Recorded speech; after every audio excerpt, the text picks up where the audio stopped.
అందరికీ నమస్తే, welcome back to Sri Sai tutorial. ఈరోజు మనకు టెట్కి సంబంధించిన షెడ్యూల్ ప్రకారంగా ఉదయము మరియు మధ్యాహ్నం కనుక చూసుకుంటే మ్యాథ్స్ అండ్ సైన్స్కి సంబంధించినటువంటి పేపర్ 2కి సంబంధించిన ఎగ్జామ్స్ అనేటువంటి జరిగినాయి. ఈ రెండింటిలో కూడా ప్రశ్నల సరళి అనేటువంటిది ఏ రకంగా ఉంది, ఎగ్జామినర్ ఎలాంటి అంశాలపైన ఫోకస్ చేశాడు, ఏ క్లాస్ వరకు ఫోకస్ చేశాడు అనేటువంటి అంశాల గురించి క్లియర్గా ఈ వీడియోలో మనం తెలుసుకుందాం. తెలుసుకునే ముందు వీడియోని చూస్తున్నటువంటి ప్రతి ఒక్కరు కూడా తప్పకుండా లైక్ చేసేటువంటి ప్రయత్నం అయితే చేయండి. ఇలాంటి క్వాలిటీ అప్డేట్స్తో పాటు టెట్ 2 డిఎస్ ఇతర పోటీ పరీక్షలకు సంబంధించిన regular latest updates, free class guidance అనేటువంటిది కూడా మీరు పొందాలి అనుకుంటే ఈ వీడియో క్రింద ఉన్నటువంటి సబ్స్క్రైబ్ బటన్ని క్లిక్ చేసుకొని పక్కనే ఉన్నటువంటి ఆల్ నోటిఫికేషన్ బెల్ ఐకాన్ని క్లిక్ చేస్తే నేను చేసేటువంటి ప్రతి వీడియో కూడా మీకు నోటిఫికేషన్ రూపంలోకి రావడానికి అవకాశం అనేటువంటిది అయితే ఉంటుంది.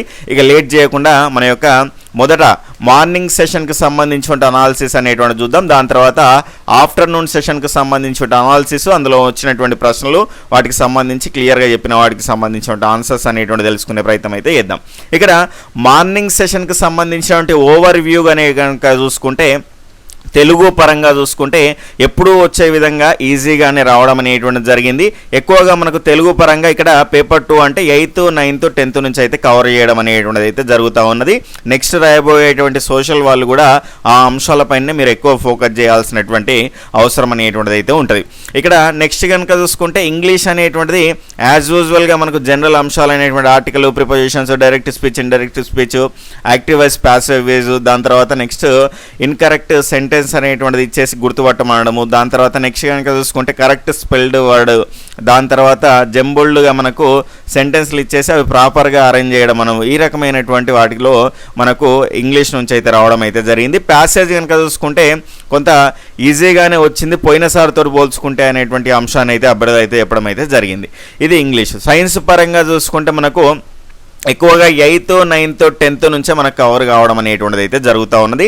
సైన్స్ పరంగా కూడా సైన్స్ కూడా గతంలో కొంత కష్టంగా ఇచ్చారు, కానీ ఈసారి దాంతో పోల్చుకుంటే బెటర్గానే ఉంది అనేటువంటి అంశాన్ని అయితే అభ్యర్థులు అయితే చెప్పడం అయితే జరిగింది. ఇక్కడ సైన్స్ పరంగా చూసుకుంటే biological science, physical science, chemistry కనుక చూసుకుంటే ఈ మూడింటిలో కనుక చూసుకుంటే సమానంగా ప్రాధాన్యత అనేటువంటిది ఇచ్చారు అనేటువంటి అంశాన్ని అయితే అభ్యర్థులు అయితే చెప్పడం అయితే జరిగింది. ఇక మ్యాథ్స్ పరంగా చూసుకుంటే మనకు నాన్ మ్యాథ్స్ వాళ్ళు కూడా చాలా వరకు అంటే రెగ్యులర్గా ప్రాక్టీస్ చేసిన వాళ్ళండి. ఇక్కడ ఇది రెగ్యులర్గా చదువుతూ ఉన్నటువంటి వాళ్ళకు మోడరేట్గా ఈజీగా కూడా కనిపించడానికి అవకాశం అనేటువంటిది ఉంటుంది.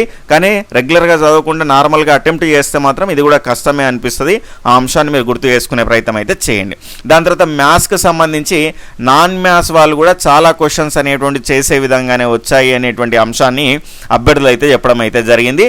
దాని తర్వాత కనుక చూసుకుంటే ఇక మెథడాలజీ అనేటువంటిది కంప్లీట్గా అప్లికేషన్ ఓరియంటెడ్గా అడగడం అయితే జరిగింది. మెథడ్స్ నుంచి రెగ్యులర్గా మూల్యాంకనం, ఎవాల్యుయేషన్ పైన రెగ్యులర్గా ప్రశ్నలు అనేటువంటి వస్తున్నాయి. ఫార్మేటివ్ ఎవాల్యుయేషన్, సమ్మేటివ్ ఎవాల్యుయేషన్, దాని తర్వాత దానికి రిలేటెడ్గా చాలా ప్రశ్నలు అనేటువంటివి అన్నింటిలో కూడా సైకాలజీలో కానీ అందులో మన మెథడాలజీకి సంబంధించినటువంటి అన్నింటిలో కూడా మనకు ఈ ప్రశ్నలు అనేటువంటి రావడం అనేటువంటి జరుగుతూ ఉన్నది. కాబట్టి ఖచ్చితంగా వాటిపైన మీరు ఫోకస్ చేసేటువంటి ప్రయత్నం అనేటువంటిది అయితే చేయండి. ఇది మార్నింగ్ సెషన్కి సంబంధించినటువంటి ఓవర్ వ్యూ అండి. ఇక తెలుగుకు సంబంధించినటువంటి క్వశ్చన్స్, వాటి ఆన్సర్స్ చూద్దాం. అర్థము, పర్యాయ పదాలు రాయండి. ఇక్కడ ధనము, శబ్దార్థం అనేటువంటిది మొన్న కూడా వచ్చింది, ఇవాళ కూడా రావడం అనేటువంటిది జరిగింది. రిపీట్ కూడా అవుతా ఉన్నాయి క్వశ్చన్స్, నియర్ బై ఏరియాస్ నుంచి అయితే తీసుకోవడం అనేటువంటిది జరుగుతుంది. కాబట్టి విహంగము అనగా అర్థము, పక్షి. నారాయణ శతకర్త ఎవరంటే బమ్మెర పోతన. జానపద సాహిత్యంలో అలంకార పరిశోధన గ్రంథం రాసింది ఎవరు అని అడిగారు. ఆచార్య బిరుదురాజు రామరాజు అండి. ఈయన గురించే తెలంగాణ మనకు భీష్ముడు అని ఎవరిని అంటారని నెక్స్ట్ సెషన్లో, ఆఫ్టర్నూన్ సెషన్లో అడిగారు. అంటే నియర్ బై ఏరియాస్ నుంచి ఉన్నటువంటి దానిలో మనకు ప్రశ్నలు అనేటువంటివి వస్తున్నాయి. అన్య పదార్థ ప్రధానం కలిగినటువంటి సమాసం ఏది అని అడిగారు. బహువ్రీహి సమాసం. ఇంద్రగణం కానిది ఏది అడిగినట, యగనం అనేటువంటిది ఆన్సర్ అవుతుంది. చిన్నప్పుడే అనేటువంటి కవిత ఎవరు రాసిండ్రు అంటే ఆల్వారు స్వామిచే రాయబడింది. ఇది ఏ వాక్యం అని అడిగారు. కర్మని. బడి అనేటువంటిది చేతబడి అని వచ్చింది అంటే కథం కర్మని వాక్యం అనేటువంటిది అవుతుంది. ఉపమాలంకారంకి రిలేటెడ్గా ఒక ప్రశ్న అనేటువంటిది వచ్చిందంట. సృష్టి ఆది నుండి ఉన్న నీరు మున్నీరు అని ఈ రకంగా ఉత్పత్తి అర్థం నుంచి అయితే ఒక ప్రశ్న. పద్యం ఈజీగానే వచ్చిందంట. దాని తర్వాత గద్యం అనేటువంటిది కనుక చూసుకుంటే కొంచెం లెంత్ అనేటువంటిది ఇంతకుముందు సెషన్స్తో పోల్చుకుంటే కొంచెం లెంతీ అయింది. ఇక్కడ స్క్రోలింగ్ చేసుకునేటప్పుడు మాత్రం కొంత టైం కిల్ అయింది. అక్కడ కొంచెం జాగ్రత్తగా ఉండాలి అనేటువంటి అంశాన్ని అబ్బడలు అయితే చెప్పడం జరిగింది. యయాతి చరిత్రను రాసింది ఎవరు అని ప్రశ్న వచ్చిందట. పొనగంటి తెలంగాణాచార్య నెక్స్ట్ జాజేలు జ్ఞాపకాలు అనుభవాలు ఎవరి ఆత్మకథ సంగం లక్ష్మీబాయి. ఇందులో నుంచే మొట్టమొదటిసారిగా తెలంగాణ నుంచి ఉప్పు సత్యాగ్రహంలో పాల్గొన్నటువంటి తెలంగాణ తొలి మహిళ ఎవరు అని అడిగారు. అది కూడా సంగం లక్ష్మీబాయి. అదే నుంచి రెండు అంటే ఈ సెషన్లో తీసుకున్నారు, ఆ సెషన్లో తీసుకున్నారు. ఆ అంశాన్ని గుర్తుపెట్టుకోండి. రచనా శైలి పరంగా నన్నయ్యకు సంబంధించి అడిగినరట, లేనిది ఏది అని అడిగినట్ట ఉద్దండలీల. అందులో ఉన్నటువంటి అన్నీ ఇచ్చేసి ఈ రకమైనటువంటిది అయితే ఇవ్వడం అయితే జరిగింది. ఇక నెక్స్ట్ చూసుకుంటే మరాలము అనగా అర్థం ఏంటి అని అడిగినట్ట అంశ ఆప్షన్స్ అయితే ఈ రకంగా ఉన్నాయి. నెక్స్ట్ వృద్ధులు కింది వాటిలో ఏవి అయ్యవుకు సంబంధించినటువంటి ఈ రకంగా వృద్ధులు ఏవి అని అడిగినట్ట గ్రహణాత్మక, ఇవి తెలుగుకు సంబంధించినటువంటి క్వశ్చన్స్. ఇక మెథడ్స్ చూసుకుంటే గ్రహణాత్మక శక్తి గల నైపుణ్యం ఏది అంటూ ఈ రకంగా మనకు ఒక ప్రశ్న అనేటువంటిది అయితే అడిగినారు. నెక్స్ట్ మౌన పఠనం వల్ల కలిగేటువంటి ప్రయోజనం ఏది అనేటువంటిది మనకు ప్రశ్న అయితే రావడం అయితే జరిగింది. తెలుగు పాఠ్యపుస్తకాలు ఉపవాచక బోధన అంశాలు వీటి ఆధారంగా రూపొందించబడ్డాయి, ఇతివృత్తాల ఆధారంగానైతే రూపొందించబడ్డాయి. నెక్స్ట్ నికష మరియు పరీక్ష, మదింపు, మూల్యాంకనం, మాపనం అన్న విద్యా ప్రక్రియలో ఈ రకమైనటువంటి మూల్యాంకనంలోకి చెందుతాయి. సంగ్రహణాత్మక మూల్యాంకనం రెగ్యులర్గా అన్ని సెక్షన్స్లో కూడా మనకు ప్రశ్నలు అనేటువంటి దీనిపైన వస్తున్నాయి కాబట్టి మూల్యాంకనం పైన ఖచ్చితంగా మీరు ఫోకస్ చేయండి. ఇక ఇంగ్లీష్ పరంగా చూసుకుంటే బిసైడ్స్ అంటే ఇది సింపుల్ కాంపౌండ్ కాంప్లెక్స్ సెంటెన్సెస్ నుంచి అయితే రావడం అయితే జరిగింది. నెక్స్ట్ చూసుకుంటే మనకు ప్రశ్న కావాల్సిన వాళ్ళు ఒకసారి చెక్ చేసుకునే ప్రయత్నం అయితే చేయండి. నెక్స్ట్ చూసుకుంటే మనకు సైకాలజీ పరంగా చూసుకుంటే బ్రూనర్ పునర్బలనానికి రిలేటెడ్గా ఒక ప్రశ్న. సైకాలజీ అనేటువంటిది కనుక చూసుకుంటే గతంలో కంప్లీట్ అప్లికేషన్ వచ్చేది, ఇప్పుడు అప్లికేషన్తో పాటు డైరెక్ట్ క్వశ్చన్స్ అనేటువంటివి కూడా చాలా రావడం అనేటువంటిది అయితే జరుగుతుంది. గతంతో పోలిస్తేనైతే ఇప్పుడు ఈజీగానే అనిపించింది అనేటువంటి అంశాన్ని అభ్యర్థులు అయితే చెప్పడం అయితే జరిగింది. బండూరా పరిశీలనాత్మక సిద్ధాంతం గురించి ఒక ప్రశ్న. లర్నింగ్ వితౌట్ బర్డెన్ అనేటువంటి దేనికి సంబంధించి అనేటువంటిది అడిగారట NCF 2005కి రిలేటెడ్గా. దమనం గురించి ఒక రిలేటెడ్గా రక్షక తంత్రం నుంచి వచ్చింది. బాల హక్కుల పరిరక్షణ చట్టం 2005 గురించి ఒక ప్రశ్న. ఎరిక్సన్ మనో సాంఘిక వికాస దశల గురించి అయితే ప్రశ్న అయితే వచ్చింది. మార్గదర్శకత్వం గురించి ఒక ప్రశ్న. వికాసానికి సంబంధించి పెరుగుదలకు రిలేటెడ్గా ఒక ప్రశ్న. వికాస నియమాల పైన ఒక ప్రశ్న. తార్నాడేక అభ్యసన సిద్ధాంతం నుంచి ఒక ప్రశ్న. మూల్యాంకనానికి సంబంధించి ఇందులో కూడా మనకు ప్రశ్న అనేటువంటిది రావడం అయితే జరిగింది సైకాలజీలో. ఉపాధ్యాయ విద్యార్థి కేంద్రీకృతానికి సంబంధించినటువంటి ఒక ప్రశ్న అయితే వచ్చింది. మూర్తిమత్వము వైఖరి గురించి ఒక ప్రశ్న. బాటియా ప్రజ్ఞా మాపనికి రిలేటెడ్గా ఒక ప్రశ్న. ప్రాజెక్ట్ పద్ధతికి రిలేటెడ్గా ఒక ప్రశ్న అనేటువంటిది రావడం అనేటువంటిది అయితే జరిగింది. ఇక నెక్స్ట్ ఇంగ్లీష్ చూసుకుంటే ఆర్టికల్స్ నుంచి చూసాం కదా, 2 ప్రశ్నలు అంటే 2 ఖాళీలు ఇస్తూ ఒక ప్రశ్న అడిగారు. సెంటెన్సెస్ నుంచి మనం ఇంతకుముందు చూసినాము. గ్రామటికల్గా ఎర్రర్ అనేటువంటిది ఫైండ్ అవుట్ చేయమని. నెక్స్ట్ ఆంటోనిమ్స్ సినోనిమ్స్ కూడా రెగ్యులర్గా వస్తూ ఉన్నాయి. Correct spelling word, direct speech, indirect speech, active voice passive voice, arrangement, question tag. దాని తర్వాత కనుక చూసుకుంటే మనకు ఒక సీక్వెన్స్ అనేటువంటిది PQR, అదే అరేంజ్మెంట్ అండి. PQR అనేటువంటిది ఇచ్చేసి రాంగ్గా ఉంచేసి వాటిని కరెక్ట్ ఆర్డర్లో పెట్టమంటారు. ఆ రకంగా ఈ అంశాలు మాత్రం రెగ్యులర్గా వస్తూ ఉన్నాయి. చెక్ చేసుకునేటువంటి ప్రయత్నం అయితే చేయండి. ఇంగ్లీష్లో ప్యాసేజ్ అనేటువంటిది ఈజీగానే వచ్చిందంట. స్క్రోలింగ్కి మాత్రం కొంత టైం అనేటువంటిది పోయింది. ఆ రకంగా జాగ్రత్త పడితే కనుక ఫాస్ట్గా మనం గుర్తుపెట్టగలిగితే కనుక మనకి టైం అనేటువంటిది సేవ్ అవుతుంది. Arrange the sentences in the correct order అని అడిగినరట. అంటే ఇంతకుముందు మనం చూసినాం కదా, గ్రామటికల్లీ కరెక్ట్ సెంటెన్స్ అడిగినారు. Find out the error 1 in the given sentence అంటూ ఎర్రర్ అనేటువంటిది ఫైండ్ అవుట్ చేయడానికి అడిగారు. అంటే ఎక్కువగా కనుక చూసుకుంటే గ్రామర్ కంటే వొకాబులరీ మీద ఫోకస్ చేస్తూ ఉన్నాడు. గ్రామర్ అనేటువంటి దానిపైన తక్కువ ఫోకస్ చేసినట్టయితే మనకు కనిపిస్తూ ఉన్నది. Next he celebrates the event అంటూ ఇది ఆర్టికల్కి రిలేటెడ్గా ప్రశ్న అయితే వచ్చింది. ఈ రకంగా ఇంగ్లీష్కి సంబంధించినటువంటి ప్రశ్నలు అయితే ఉన్నాయి. ఇక సైన్స్ గురించి చూసుకుంటే మైకోరైజా అన్నది ఈ రకమైనటువంటి సహజీవనానికి చెందింది అనేటువంటిది ఒక ప్రశ్న. Match the following which one and correct అంటూ ఈ రకంగా ఒక ప్రశ్న అయితే అడిగిరట. ఇవన్నీ కూడా ఇవ్వడం అయితే జరిగింది. స్పైరులినా, డయాటమ్ శిలీంధ్రము, స్లైకాప్ శిలీంధ్రానికి ఈ రకంగా ఇచ్చేసి కాలేయానికి సంబంధించి statements and choose correct one అంటూ ఒక ప్రశ్న అయితే ఇవ్వడం అయితే జరిగింది. అంటే స్టేట్మెంట్స్ 1, 2 ఇచ్చేసి ఇందులో 1, 2 కరెక్ట్ ఈ రకంగా ప్రశ్న అనేటువంటిది రావడం జరిగింది. సరికానిది క్రింది వాటిలో ఏది అంటూ ఈ రకంగా ప్రశ్న అయితే వచ్చింది. పసుపు కొమ్ము ఈ రకమైనటువంటి దానికి సంబంధించి. గ్రాఫైట్ రిలేటెడ్గా ఒక క్వశ్చన్ స్టేట్మెంట్స్ రూపంలో వచ్చింది. అంటే సైన్స్ పరంగా చూసుకుంటే ఎక్కువగా మనకు 8th, 9th, 10th నుంచే కవర్ కావడం జరిగింది. ఇందులో కొన్ని స్టేట్మెంట్స్ అనేటువంటివి కూడా రావడం అనేటువంటిది అయితే జరిగిందట. జీవశాస్త్ర ఉపాధ్యాయుడు బోధనలో భాగంగా జీర్ణక్రియ, రక్త ప్రసరణ గురించి వివరించడానికి ఉపయోగించు క్రింది వాటిలో ఏది అని ఈ రకంగా ఫ్లో చార్ట్కి రిలేటెడ్గా ఒక ప్రశ్న అయితే అడిగారట. అంటే ఆన్సర్స్ ఇవే అని కాకపోవచ్చు మీరు అనుకునేటువంటివి, ఎందుకంటే నార్మల్గా ఒక క్వశ్చన్స్ ఐడియా ఉండడానికి చెప్తున్నాను.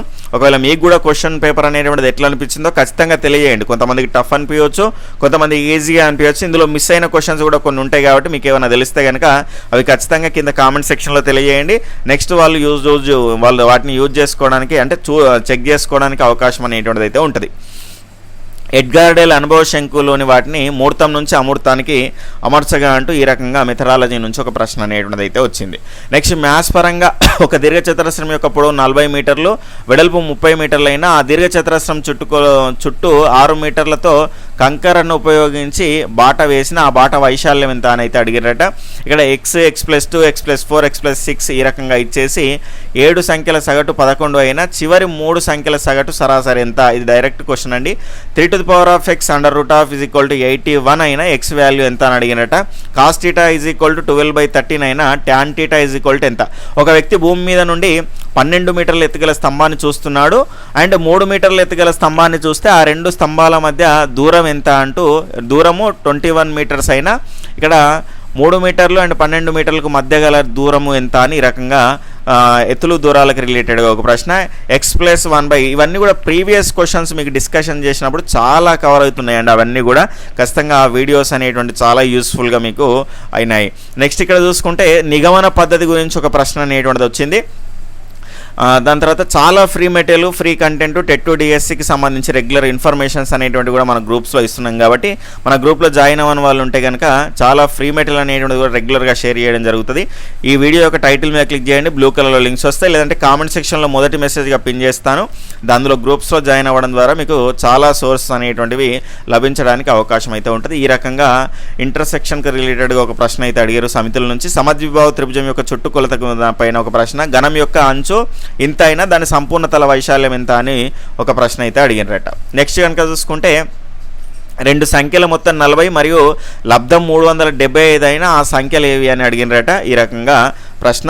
5x + y = 12, 5x - y = 16 అయినా xy = ఎంత అనేటువంటిది ప్రశ్న. A, B అండ్ Cలు కలిసి పనిచేసిన అంటే ఈ ప్యాటర్న్లో రెగ్యులర్గా వస్తున్నది. 20% ఎక్కువ, B వాటా C కన్నా 20% తక్కువ అయినా వారి మొత్తం కనుక చూసుకుంటే 2800, C యొక్క వాటా ఎంత అని ఈ రకంగా పనిపైన కూడా అడుగుతూ ఉన్నాడు. వ్యక్తపరచడం విద్యా ప్రమాణం గురించి అంటే విద్యా ప్రమాణాలకు రిలేటెడ్గా కూడా ప్రశ్నలు అనేటువంటి ప్రతిరోజు వస్తున్నాయి. ఖచ్చితంగా అన్ని సబ్జెక్టులకు సంబంధించిన విద్యా ప్రమాణాలు అనేటువంటి నేర్చుకోవాల్సిన అవసరం ఉంటుంది. 400 మంది విద్యార్థులు గల పాఠశాలలో ఉపాధ్యాయ విద్యార్థి నిష్పత్తి 1:25 అయినా ఆ పాఠశాలలో అదనంగా 20 మంది విద్యార్థులు చేరిన ఉపాధ్యాయ విద్యార్థి నిష్పత్తి ఎంత అని అడిగారు. 4 సమాన భుజాలుగా గల సమాంతర చతుర్భుజం ఒక చతురస్రము అంటూ ఈ రకంగా ఒక వాక్యం అనేటువంటిది ఇచ్చేసి ఒక ప్రశ్న అడిగారు. విశ్లేషణ పద్ధతికి సంబంధించి 4 స్టేట్మెంట్స్ అనేటువంటివి అయితే ఇవ్వడం అయితే జరిగిందంట, ఏవి కరెక్ట్ అంటూ. Next 0.17 bar 17 bar plus 0.17 bar అనేటువంటిది ఈ రకంగా ఇచ్చేసి దీని వాల్యూ ఎంత అని అడిగినట్ట. 22, 23, 25, 26, 29, 31, 33, 35 ల మధ్యగతం అనేటువంటిది ఎంత అని ఈ రకంగా ప్రశ్న. నంబర్స్ అటు ఇటు కావచ్చు, మ్యాక్సిమం ఈ రకమైనటువంటి క్వశ్చన్స్ గుర్తుంచుకొని చెప్పడం జరిగింది. అనేక దూర ప్రాంతాలకు వెళ్ళి కూడా ఈ రకంగా అడగగానే చెప్పడం అనేటువంటిది చాలా గొప్ప విషయం అండి. థ్యాంక్ యూ అండి. వీళ్ళందరికీ కూడా అంటే మొదటి రోజు నుంచి మొదలు పెడితే చివరి రోజు వరకు ఎవరైతే ఈ రకంగా క్వశ్చన్స్ రాసి పంపడం కానీ మెసేజ్ చేయడం కానీ చేస్తున్నారో వాళ్ళందరికీ కూడా పేరు పేరున ధన్యవాదాలండి. ఇక నెక్స్ట్ చూసుకుంటే మనకు ఇది ఇప్పటి వరకు మనం చూసిందంతా కూడా ఇది మార్నింగ్ సెషన్ అండి. మార్నింగ్ సెషన్లో వచ్చినటువంటి ప్రశ్నల సరళి అండి. నెక్స్ట్ చూసుకుంటే మనకు ఆఫ్టర్నూన్ సెషన్, ఇది ఆఫ్టర్నూన్ సెషన్. ఆఫ్టర్నూన్ సెషన్లో కూడా తెలుగు యాజ్ యూజువల్గా 8th, 9th, 10th నుంచే ఎక్కువ అడిగారు. సైన్స్ కూడా మనకు కొన్ని స్టేట్మెంట్స్ ఉన్నప్పటికీ కూడా సైన్స్ అనేటువంటిది కూడా 8th, 9th, 10th నుంచే మనకు ఎక్కువ కవర్ కావడం అయితే జరిగింది. 1-2 స్టేట్మెంట్స్ అయినా కూడా రెగ్యులర్గా చదివిన వాళ్ళు మనకు సైన్స్ నుంచి మంచి స్కోర్ అనేటువంటిది సాధించవచ్చు. ఫిజిక్స్, కెమిస్ట్రీ ఇవన్నీ కూడా మనకు అన్నింటి నుంచి కూడా ప్రశ్నలు అనేటువంటివి అయితే ఇస్తున్నారు. నెక్స్ట్ కనుక చూసుకుంటే మనకు సైకాలజీ అనేటువంటిది కనుక చూసుకుంటే కొంత అప్లికేషన్ అనేటువంటిది ఇంక్లూడ్ అయి ఉంది, కొంత ఇబ్బంది పెట్టింది అనేటువంటి అంశాన్ని అయితే అభ్యర్థులు అయితే చెప్పారు.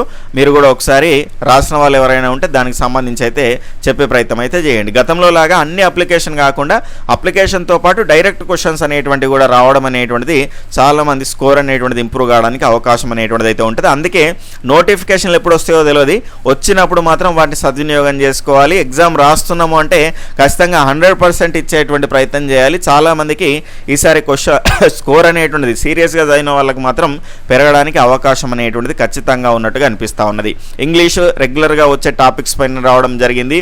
మెథడాలజీ ఖచ్చితంగా అప్లికేషన్ ఓరియంటెడ్గా, ఇందులో కూడా మూల్యాంకనానికి రిలేటెడ్గా కూడా ప్రతి సెషన్లో కూడా ప్రశ్నలు అనేటువంటివి సెక్షన్లో రావడం అనేటువంటిది అయితే జరిగింది. ఇక తెలుగు చూసుకుంటే రొంపి దానికి అర్థం ఏంటి అని అడిగినరట. దీనికి సంబంధించిన అర్థం అనేటువంటిది బురద అండి. బురద అనేటువంటిది దీని యొక్క ఆన్సర్ అవుతుంది. పిత్రార్జితం సంధి, పిత్రా ప్లస్ ఆర్జితానికి సంబంధించి ఈ రకంగా ఇది సంధి అనేటువంటిది అడిగినరట. యనాదేశ సంధి, యనాదేశ సంధికి మొన్నటి నుంచి ప్రశ్నలు అనేటువంటి రెగ్యులర్గా సూత్రం అడిగిర్రు, దానికి సంబంధించి విడదీయమని అడిగిర్రు. ఇప్పుడేమో ఇది ఏ సంధి అని అడిగారు. 6th క్లాస్ నవవసంతం 1 అంటే టైటిల్ పేజ్. మీకు ప్రతిసారి తెలుగు క్లాసులు చెప్పినప్పుడల్లా మీకు టైటిల్ పేజెస్ అనేటువంటివి ఖచ్చితంగా చూసుకొని వెళ్ళండి అనేటువంటి అంశాన్ని నేను రెగ్యులర్గా చెప్తున్నాను. ఇక్కడ 1 to 5th వరకు జాబిలీ సిరీస్ అనేటువంటిది ఉంటుంది. 6, 7, 8 అనేటువంటిది కనుక చూసుకుంటే నవవసంతము అనేటువంటిది ఉంటుంది. 9, 10 కనుక చూసుకుంటే సింగిడి అనేటువంటిది ఉంటుంది. నవవసంతం 1 అంటే 6, 2 అంటే 7, 3 అంటే 8. సింగిడి 1 అంటే 9, సింగిడి 2 అంటే 10. కాబట్టి మిగతాయి కూడా అడగడానికి అవకాశం ఉంటుంది. నెక్స్ట్ రేపటి సెషన్ వాళ్ళకు ఒకసారి చెక్ చేసుకోండి. ఊష్మాలు ఎవరైనా అడిగినట్ట శేష సాహ అంతస్తాలు ఆ రకంగా మనకు అడుగుతూ ఉన్నారు. ఘన విభజనకు రిలేటెడ్గా ఒక ప్రశ్న అయితే అడిగినట్ట. మత్తేపం అని చెప్పారు. మీకు ఏది వచ్చిందో కూడా చెప్పేటువంటి ప్రయత్నం అయితే చేయండి. చిత్తశతకర్తగా శ్రీపతి భాస్కర కవి అండి చిత్తశతకాన్ని రచించింది. కేంద్ర సాహిత్య అకాడమీ పురస్కారం పొందింది ఏంది అంటూ ఈ రకంగా ఒక ప్రశ్న అడిగినట్ట. గబ్బిలం నాగొడవ అనేటువంటి ఈ రకంగా ఆప్షన్స్ అయితే ఉన్నాయంట. ఉప్పు సత్యాగ్రహంలో పాల్గొన్నటువంటి తొలి తెలంగాణ మహిళ ఇంతకుముందు మాట్లాడుకున్నాం కదా, సంగెం లక్ష్మీబాయి. ఈ రకంగా మనకు ప్రశ్న అయితే అడిగారు. అమంగళం ఏ సమాసం అని అడిగినట్ట. నై తత్పురుష సమాసం అనేటువంటిది అయితే అవుతుంది. తెలంగాణ భీష్ముడు అని ఎవరిని అంటారంటే ఆదిరాజు వీరభద్రరావు అనేటువంటిది. అంతకుముందు అందులో ఉన్నటువంటి అంశం ఇప్పుడు బిరుదు పైన అయితే ప్రశ్న అనేటువంటిది అయితే అడిగారు. ఇక నెక్స్ట్ కనుక చూసుకుంటే ఇందులోనే పట్టము అనేటువంటిది అయితే అడిగారట. పట్టము, దాని తర్వాత నెక్స్ట్ కనుక చూసుకుంటే అంగ్రులు అనేటువంటిది ప్రశ్న అయితే అడిగారట. దానికి సంబంధించి క్లారిటీగా అయితే అభ్యర్థులు అయితే చెప్పలేదు. మీకు తెలిసి ఉంటే కనుక కామెంట్ సెక్షన్లో తెలియజేసేటువంటి ప్రయత్నం అయితే చేయండి. ఇక్కడ సైకాలజీ అనేటువంటిది కనుక చూసుకుంటే అప్లికేషను, దాని తర్వాత కనుక చూసుకుంటే మనకు డైరెక్ట్ క్వశ్చన్స్ అనేటువంటివి కూడా కవర్ కావడం జరిగింది. నిరంతర పునర్బలనము, పియాజే, పోక్సో యాక్ట్ పైన కూడా ప్రశ్న అనేటువంటిది అడిగారట. రెగ్యులర్గా ఈ పోక్సో యాక్ట్ అనేటువంటిది మనకు దీనిపైన అడుగుతున్నారు జైలు శిక్షకు సంబంధించి. కాబట్టి ఖచ్చితంగా చూసుకొని వెళ్ళేటువంటి ప్రయత్నం అయితే చేయండి. మిగిలినటువంటి కోల్బర్గ్ కానీ, అభ్యసన సిద్ధాంతాల నుంచి కానీ, ఆర్టీ 2009 నుంచి కానీ, ఎన్సీఎఫ్ 2005కి రిలేటెడ్గా కానీ రెగ్యులర్గా మనకు ప్రశ్నలు అనేటువంటి అభ్యసన బదలాయింపు, దాని తర్వాత రక్షక తంత్రాలు, రెగ్యులర్గా మనకు వచ్చేటువంటి ఎరిక్సన్ మనోసాంఘిక వికాస సిద్ధాంతానికి రిలేటెడ్గా రెగ్యులర్గా ఎక్స్పెక్ట్ చేసేటువంటి ఏరియాస్ నుంచే ప్రశ్నలు అనేటువంటివి వస్తున్నాయి. ఇక ఇంగ్లీష్ పరంగా చూసుకుంటే article, sentence, grammatical error find out చేయడము, synonyms, antonyms, correct spelling find out చేయడము, direct speech, indirect speech, active voice, passive voice, arrangements, ఈ రకమైనటువంటి వాటిపైన అయితే ప్రశ్నలు అనేటువంటివి రావడం అయితే జరుగుతూ ఉన్నది. ఈవినింగ్కి సంబంధించి అయితే ఎక్కువ ప్రశ్నలు అయితే చెప్పలేదు అభ్యర్థులు. మీరు ఇబ్బంది పడాల్సినటువంటి అవసరం లేదండి. నెక్స్ట్ రేపు వెళ్ళేటువంటి వాళ్ళు మీరు అనుకున్నటువంటి ఏరియాస్ నుంచే 8th, 9th, 10th నుంచే మనకు మీకు సంబంధించినటువంటి సోషల్ కంటెంట్కు రిలేటెడ్గా తెలుగు కూడా యాజ్ యూజువల్గా ఇదే రకంగా మీకు వస్తుంది. మీరు ఇబ్బంది పడాల్సినటువంటి అవసరం లేదు. మీరు చదివినటువంటి అంశాలే వస్తాయి. మంచి స్కోర్ అనేటువంటిది సాధిస్తారు. ఓకే ఫ్రెండ్స్, ఈ రకమైనటువంటి అనాలిసిస్ అనేటువంటిది మీకు ఉపయోగపడది అనిపిస్తే మీ యొక్క ఫ్రెండ్స్కి కూడా షేర్ చేసే ప్రయత్నం అయితే చేయండి. బాయ్, టేక్ కేర్, జై హింద్.